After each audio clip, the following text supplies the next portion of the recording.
Ready to dive into the world of mobile gaming, connect with other players, and discover awesome new titles? Let's get you into TapTap. Whether you're brand new or already have an account, I'm going to explain how to use an invitation code. First things first, you'll need the TapTap app downloaded on your phone. If you don't have it, go ahead and grab it from the App Store or Google Play Store. Once the app is installed, go ahead and open it. You should be met with a Signup or login screen on this screen.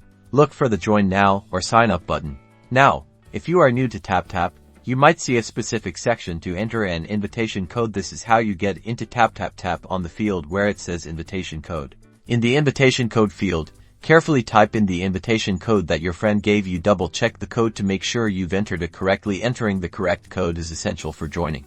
After entering the invitation code, proceed with the Signup process by providing the other required information, like confirming your phone number or email address. Once you've successfully completed these steps, tap Submit or Join. Congratulations! You've successfully joined TapTap using an invitation code. Now, go explore the platform, discover new games, connect with other gamers, and have fun. Don't forget to share this video and your own code with your friends. #TapTapInvite #invitation code.